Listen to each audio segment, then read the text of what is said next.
दोस्तों स्वागत है हमारे YouTube चैनल में। मेरा नाम है आशीष और आज मैं आप लोगों को NCERT क्लास 9th का मैथ का चैप्टर 13 का प्रश्नावली 13.5 बताने वाला हूं। इससे पिछले वीडियो में मैंने आप लोगों को प्रश्नावली 13.5 का उदाहरण बता दिया था। तो चलिए स्टार्ट करते हैं। क्वेश्चन नंबर 1 क्या कहता है? माचिस की डिब्बी की माप 4 cm, 2.5 cm, 1.5 cm है। ऐसी 12 डिब्बियों के एक पैकेट का आयतन क्या होगा? प्रश्न क्या कहता है कि एक माचिस की डिब्बी है। देखिए प्रश्न क्या कहता है, माचिस की डिब्बी जो होता है वो कैसा होता है? घनाभाकार होता है। तो देखिए एक माचिस की डिब्बी है, घनाभाकार है। माचिस की डिब्बी जो होता है वो कैसा होता है? घनाभाकार होता है। तो माचिस की डिब्बी बनाते हैं सबसे पहले। ऐसा एक माचिस की डिब्बी है, ठीक है। इसकी बीमाएँ कितना है? 4 cm, 2.5 cm और 1.5 cm है ना। ये इसका बीमा दिया गया है, लंबाई, चौड़ाई और ऊंचाई दिया है। तो ऐसा ये क्या है? माचिस का डिब्बा है। तो ऐसा 12 को डिब्बा बनाने में कितना आयतन लगेगा ये आपको निकालना है। तो सबसे पहले हम एगो डिब्बा का आयतन निकाल लेते हैं और उसको 12 से गुना कर देंगे तो निकल जाएगा 12 गो डिब्बा का, है ना। तो देखिए क्या लिखेंगे, एक डिब्बा का आयतन, एक डिब्बा का आयतन कैसे निकलेगा? ये माचिस की डिब्बा किस आकार का है? घनाभाकार है। तो घनाभ का आयतन क्या होता है? L गुने B गुने H होता है। ये होता है घनाभ का आयतन का फॉर्मूला। अब इस पर सेट करिए। L का मान है 4 गुने B का मान क्या है? 2.5। B का मान 2.5 गुने H का मान कितना है? 1.5। H का मान है 1.5। ये दशमलव उड़ाएंगे तब बट्टा में 10, ये दशमलव उड़ाएंगे तब क्या होगा? बट्टा में 10। दशमलव के बाद एगो संख्या है तो एगो 0 होगा। अब कटेगा 5 से, 5 25, 5 दूना 10 कटेगा, 5 तिया 15, 5 दूना 10 कटेगा और कटेगा यहाँ पर देखिए, ये 2 से 4 कट गया, 2 दूना 4 और ये 2 से ये 2 कट गया, है ना। तो ऊपर में क्या बचा है? ऊपर में बचा है 5 गुने 3। ऊपर में क्या बचा है? 5 गुने 3। तो 5 तिया कितना हो जाएगा? 15 cm क्यू। आयतन निकाले तो आयतन किस में होता है? क्यू में होता है, इसलिए क्यू दे दिए। तब बताइए एगो डिब्बा का आयतन कितना निकल गया? 15 cm क्यू। तो हमको कितना डिब्बा का निकालना है? 12 गो डिब्बा का। तो क्या लिखेंगे? सो देखिए, इसलिए 12 डिब्बियों का आयतन, इसलिए 12 डिब्बियों का आयतन कितना होगा? तो बताइए 15 को गुना कर लेंगे किस से? 12 से गुना करेंगे तो 12 को डिब्बा का निकल जाएगा। तो 15 को 12 से गुना कीजिए, 15 को 12 से, तो 15 दूना कितना होगा? 30, 15 एका 15, तो 0 5 8 180 होगा। कितना होगा? 180 cm क्यू आंसर हो जाएगा। तो यही आपका आंसर हो जाएगा। प्रश्न क्या कह रहा था समझे कि माचिस की डिब्बी है एगो। ये क्या है? माचिस का डिब्बा है। इसका लंबाई, चौड़ाई और ऊंचाई दिया था। तो ऐसा माचिस का डिब्बा 12 को बनाना था, उसके लिए कितना आयतन लगेगा? तो क्या किए, सबसे पहले एगो डिब्बा का आयतन निकाले L गुने B गुने H पर। तो आया 15 cm क्यू। हमको निकालना था 12 गो डिब्बा का, तो उसको 12 से क्या कर लिए? गुना कर लिए। तो 180 cm क्यू आपका आंसर हो जाएगा। चलिए दोस्तों हम अपना अगला क्वेश्चन देखते हैं। क्वेश्चन नंबर 2 क्या कहता है? एक घनाभाकार पानी की टंकी 6 मीटर लंबी, 5 मीटर चौड़ी और 4.5 मीटर गहरी है। इसमें कितनी लीटर पानी आ सकता है? यहाँ पर आपको क्वेश्चन में क्या दिया है कि 1 मीटर क्यूब बराबर 1000 लीटर होता है, ठीक है। प्रश्न क्या कहता है कि एक घनाभाकार टंकी है। देखिए सबसे पहले एक टंकी बनाते हैं, घनाभाकार, एक घनाभाकार टंकी है। एक घनाभाकार टंकी है, इस आकार का एक टंकी है, 6 मीटर लंबी, 6 मीटर लंबी और 5 मीटर चौड़ी, 5 मीटर चौड़ी और 4.5 मीटर गहरी, 4.5 मीटर गहरी। गहरी का मतलब क्या होता है? ऊंचाई, है ना। तो 6 मीटर लंबा, 5 मीटर चौड़ा और 4.5 मीटर गहरा वाला एक टंकी है। तो इसमें जो पानी अटेगा वो किसका बात होगा? आयतन का कि क्षेत्रफल का? आयतन का ना बात होगा। टंकी में जो पानी अटेगा तो आयतन का बात है ना। तो क्या करेंगे कि सबसे पहले टंकी का आयतन निकाल लेंगे। क्या लिखेंगे सो देखिए, टंकी का आयतन, टंकी का आयतन निकालते हैं सबसे पहले। तो बताइए टंकी किस आकार का है? घनाभाकार का। तो घनाभ का आयतन का फार्मूला क्या जानते हैं? L गुने बी गुने एच। L का मान क्या है? 6, L का मान है 6। B का मान क्या है? B का मान है 5, तो B का मान 5 और H का मान क्या है? 4.5 है। H का मान है 4.5। ये दशमलव उड़ाएंगे तो बट्टा में 10 कटेगा, 5 9 45 और 5 दूना 10 कटेगा, है ना। आई 2 से कटेगा 6, 2 तिया 6, कितना बचेगा? 2 3 गुने 5 गुने 9 है। क्या बचा है? 3 गुने 5 गुने 9 बचा है। तभी सबको गुना कर लीजिए। 3 5 15, 15 9 कितना हो जाएगा? 135, 15 9 135 मीटर क्यों। आयतन निकाले है तो आयतन किस में होता है? क्यों में। तो बताइए 135 मीटर क्यों निकल गया इस टंकी का आयतन। यहाँ पर आपको दे दिया है प्रश्न में कि 1 मीटर क्यों बराबर 1000 लीटर होता है। तो क्या लिखेंगे सो देखिए, चूंकि 1 मीटर क्यों बराबर 1000 लीटर, ये कैसे दिया गया है प्रश्न में, है ना।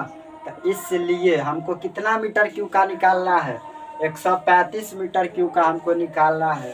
तो क्या लिखेंगे सो देखिए, 135 मीटर क्यों बराबर, 135 को क्या कर लेंगे कि 1000 से गुना कर देंगे तो निकल जाएगा ना। 135 को 1000 से गुना कर दीजिए, कितना हो जाएगा? 135 पर काय गो जीरो? 1 2 3 गो जीरो, 135 पर 3 गो जीरो, इतना लीटर आंसर। तो इतना लीटर पानी आ सकता है ना। और यही आपका आंसर हो जाएगा। प्रश्न क्या कह रहा था समझे?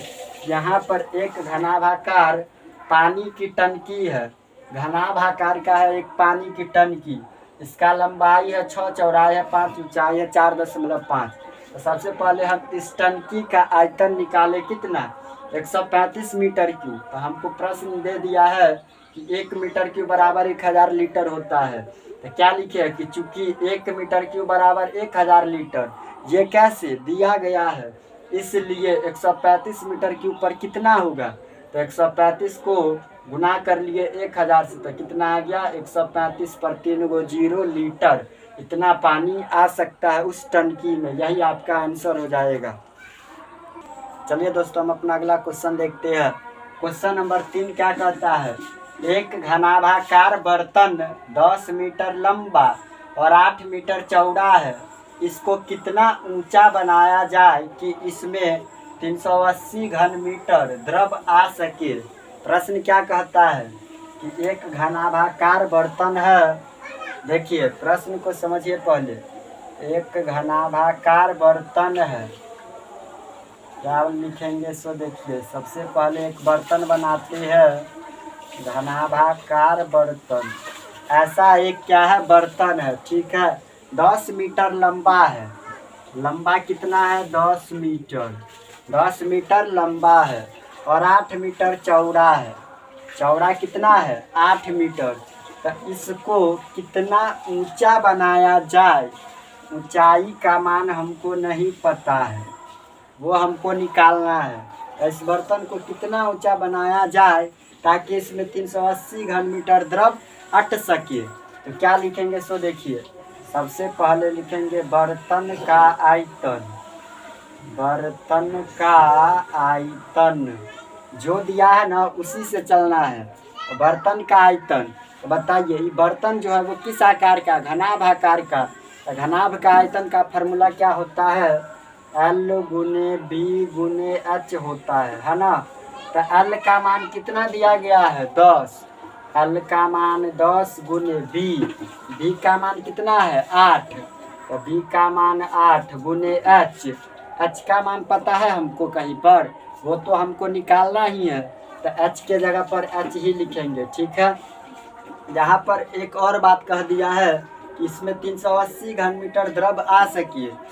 ये जो है ना बर्तन, इसमें 380 घन मीटर द्रव अट सकता है। तो यहाँ पर क्या लिखेंगे, सो देखिए 380। यहाँ पर 380 क्यों लिखे, क्योंकि इस बर्तन में कितना द्रव अटेगा वो हमको दे दिया है, तब ना ऊंचाई निकलेगा। अब देखिए क्या करेंगे, कटने वाला है कोई, ये 0 से 0 कट गया, और इधर आइए 38 है, इधर क्या है 38 है ना।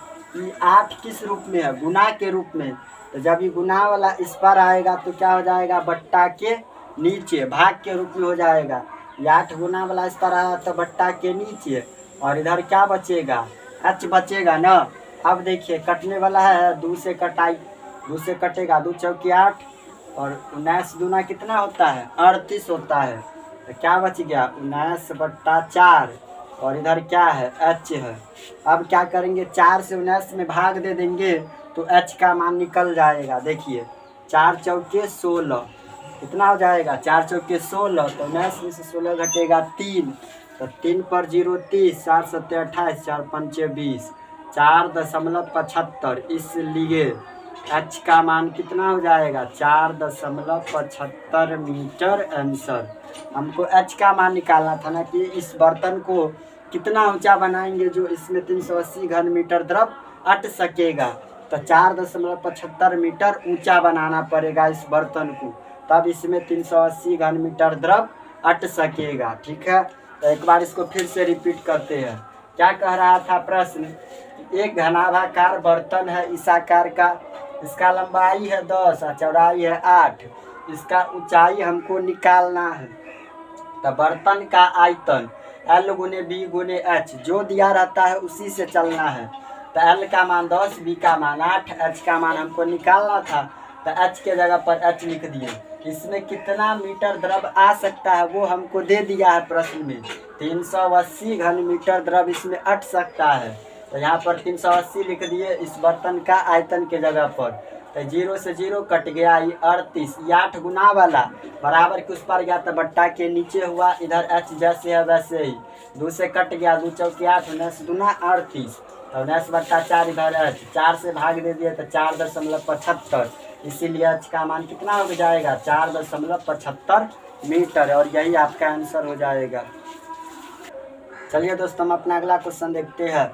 क्वेश्चन नंबर 4 क्या कहता है, 8 मीटर लंबा, 6 मीटर चौड़ा और 3 मीटर गहरा एक घनाभाकार गड्ढा खुदवाने में 30 रुपया प्रति मीटर क्यूब की दर से होने वाला खर्च ज्ञात करें। प्रश्न क्या कहता है कि एक गड्ढा खुदवाना है। देखिए प्रश्न क्या कहता है कि एक घनाभाकार गड्ढा है, घनाभाकार है, सबसे पहले घनाभ बनाते हैं। देखिए एक घनाभाकार गड्ढा है, इस आकार का क्या है, एक घनाभाकार गड्ढा है, ऐसा एक गड्ढा खुदवाना है। 8 मीटर लंबा, कितना है लंबाई 8 मीटर लंबा, 6 मीटर चौड़ा, 6 मीटर चौड़ा और 3 मीटर गहरा, गहराई कितना है 3 मीटर गहरा गड्ढा खुदवाना है। तो सबसे पहले हम क्या करेंगे कि इस गड्ढा का आयतन निकालेंगे, है ना। तो क्या लिखेंगे सो सुनिए, गड्ढा का आयतन, सबसे पहले गड्ढा का आयतन निकालते हैं। तो बताइए गड्ढा किस आकार का है, घनाभ आकार का। तो घनाभ का आयतन क्या होता है L गुने बी गुने एच। L का मान कितना है 8, L का मान कितना है 8 है, B का मान कितना है 6 और H का मान कितना है 3 है। अब क्या करेंगे कि सबको गुना कर लेंगे, कितना हो जाएगा 6 तिया 18, 18 को 8 से 18 अट्ठे कितना होता है 144 मीटर क्यूब, ये निकल गया गड्ढा का आयतन। तो हमको 30 रुपया प्रति मीटर क्यूब, यानी क्या लिखेंगे सो देखिए, चूँकि 1 मीटर क्यूब पर खर्च, 1 मीटर क्यूब, प्रति का मतलब होता है 1, तो 1 मीटर क्यूब पर खर्च दिया गया है 30 रुपया। तो क्या लिखे, चूँकि 1 मीटर क्यूब पर खर्च कितना दिया गया है, 30 रुपया दिया गया है ना। तो इसलिए हमको कितना का निकालना है, 144 मीटर क्यूब का। तो इसलिए 144 मीटर क्यूब पर खर्च निकालना है। तो क्या करेंगे, 144 को 30 से गुना कर देंगे। क्या लिखेंगे सो देखिए, 144 को 30 से गुना कर देंगे तो निकल जाएगा 4 तिया 12 का 2 हासिल 1 बचेगा, 4 तिया 12 और 13 का 3 हासिल 1 बचेगा, 1 को 3 से तो 3 का 3 और हासिल 1 4, और एगो 0 है तो एगो 0। इतना रुपया गड्ढा खुदवाने में लागत खर्च आएगा। ठीक है, और यही आपका आंसर हो जाएगा। प्रश्न क्या कह रहा था, एक बार फिर से रिपीट करते हैं कि 8 मीटर लंबा, 6 मीटर चौड़ा और 3 मीटर गहरा ऐसा एक गड्ढा खुदवाना है। तो सबसे पहले हम गड्ढा का आयतन निकाल लिए, L गुने B गुने H पर कितना निकल गया, 144 मीटर क्यूब। तो क्या लिखे है, 1 मीटर क्यूब पर खर्च दिया गया है 30 रुपया, 1 मीटर क्यूब पर खर्च है 30 रुपया, इसलिए 144 मीटर क्यूब पर खर्च निकालना है। तो 30 को 144 से गुना कर लेंगे तो कितना हो जाएगा, 4320 रुपया आंसर हो जाएगा। दोस्तों प्रश्नावली 13.5 का क्वेश्चन नंबर 4 तक बता दिए हैं। इसमें कुछ और क्वेश्चन बच गया, उसको अगले वीडियो में बताएंगे। आज के लिए इतना ही। अगर वीडियो अच्छा लगे तो लाइक कमेंट शेयर और सब्सक्राइब कर दीजिएगा। मिलते हैं नेक्स्ट वीडियो में, तब तक के लिए जय हिंद जय भारत।